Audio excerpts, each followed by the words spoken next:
to sell the standard of what a man should be to us, and the average young woman does not know where her insecurity came from.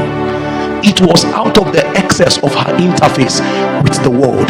Today I'm introducing a teaching. It's called the deeper life. Some of us will have to walk out of the cosmos. Although you still have to wear a suit and go to work, but you will not be coming out of a house built with bricks and clay. You will live like a herbalist. You will come out from your shrine only to come and confirm the results of your permutation.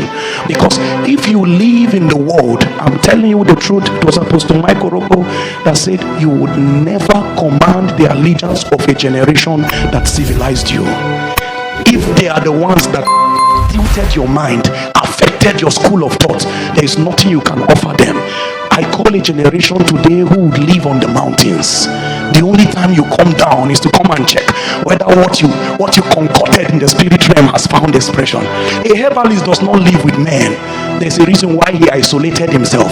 He separated himself so that his attention can only be called by the deity that he summons to. So if anytime a herbalist is coming out of the shrine, he's coming with mysteries. Now there is Facebook, there's WhatsApp, Instagram, Snapchat, all these things struggling for the very few hours in the day. And the day, a full course of a day, is a typology of the progression of a man's life.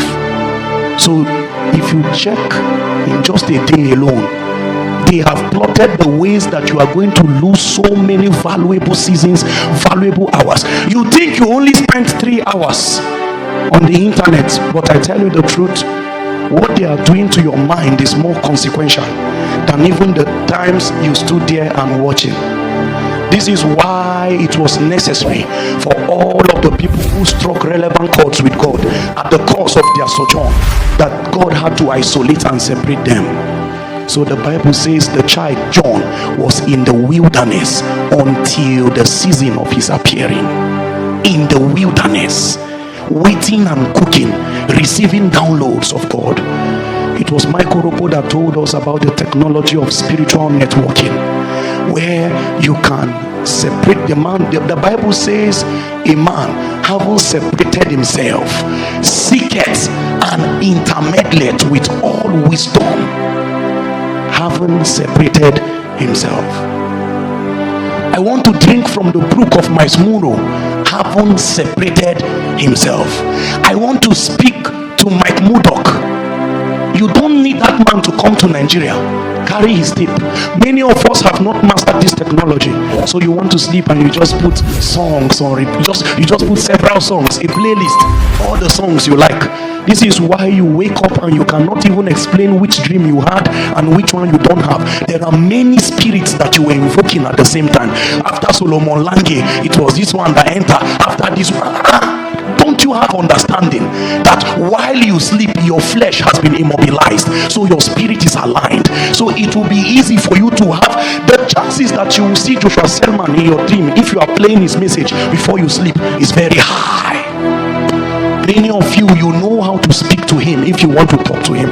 So I have found a way to take counseling sessions with him without having to travel to Abuja. I just have to put that one message on repeat. Don't put many songs. You don't even know the spirit of some of these musicians. Look for a man that you trust his secret place and put it on repeat. Then shut down. When you shut down, this is why you wake up with loss sometimes, because not every gospel musician is approved of God. Many of them carries layers of lusts, and why you expose yourself on Kai, and then the things they enter. After this song, you thought it was the melody, but melodies are not what moves the hands of spirit. It was just the guitar, the strings that they called David to play while the demon possessed Saul. There was no song attached to it, just sound. And there were particular spirits that can bully the spirits that came upon Saul on the ground of sound. And you expose yourself almost 8 hours. Imagine attending a service of 8 hours. That was what you did while you kept those things playing in the night. If I am already faulting those who did not intelligently select the content that entered their soul, what do I have to say about those who listen to secular songs then? What is the fate of those who just say, hey, it's just Davido did not say anything bad inside this song. It's just a nice song. It's just Westlife. Do you think it is the words that enter you? It is the spirit from whence it came. All of the track record that they have subjected their life